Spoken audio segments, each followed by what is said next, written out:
அஸ்ஸலாமு அலைக்கும் வரஹ்மத்துல்லாஹி வபரகாத்துஹு. அன்பான சகோதரர்களே, சகோதரிகளே, இன்று நான் சொல்லப் போகும் இந்த ஆயத் நம் உடலை மட்டுமல்ல, நம் இதயத்தையே நடுங்க வைக்கும் ஆயத். திருக்குர்ஆனில் அல்லாஹ் கூறுகிறான், சூரா நிசா அத்தியாயம் 4 வசனம் 56.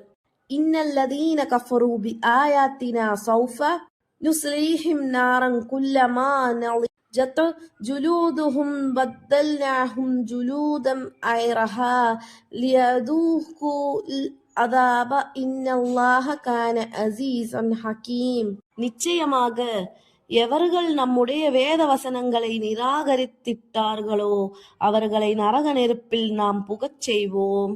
அதில் அவர்களுடைய தோள்கள் கரிந்துவிடும் போதெல்லாம் வேதனையை அவர்கள் அனுபவிப்பதற்காக அவையல்லா வேறு தோள்களை நாம் அவர்களுக்கு மாற்றிவிடுவோம். நிச்சயமாக அல்லாஹ் யாவற்றையும் மிகைத்தவனாகவும் ஞானமுள்ளவனாகவும் இருக்கிறான். நரகம் என்பது கற்பனையல்ல, அது உண்மை. இன்று மெடிக்கல் சயின்ஸ் என்ன சொல்கிறது தெரியுமா? மனிதன் வலியை உணர்வது தோலில் இருக்கும் பெயின் ரெசெப்டார்ஸ் மூலம்தான். ஒரு மனிதனின் தோல் முழுமையாக எரிந்துவிட்டால் அவன் வலியை உணரவே முடியாது. இந்த உண்மையை மனிதன் கண்டுபிடித்தது சமீப காலத்தில்தான். ஆனால் அல்லாஹ் 1400 ஆண்டுகளுக்கு முன்பே இதை குர்ஆனில் சொல்லிவிட்டான். தோல் எரிந்துவிட்டால் அவர்களுக்கு மீண்டும் புதிய தோலை மாற்றித் தருவோம். ஏன்? அவர்கள் வேதனையை உணர வேண்டும் என்பதற்காக. இது அறிவியல் கோயின்சிடன்ஸ் அல்ல, இது இலாஹிய ஹிக்மா, இது அல்லாஹ்வின் வஹி.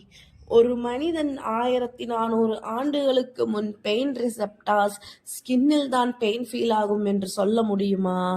இல்லை, இது மனிதனின் வார்த்தை அல்ல, இது அல்லாஹ்வின் வார்த்தை.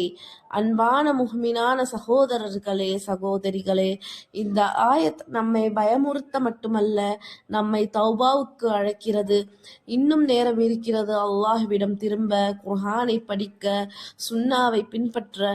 இப்படி இஸ்லாமிய உண்மைகளை தொடர்ந்து கேட்க விரும்பினால் இந்த சேனலை சப்ஸ்கிரைப் செய்யுங்கள். இந்த செய்தியை மற்றவர்களுக்கு கொண்டு செல்லுங்கள். அல்லாஹ் நம்மை நரகத்திலிருந்து காப்பாற்றி ஜன்னத்துல் ஃபிர்தௌஸை நமக்கு அளிப்பானாக. ஆமீன்.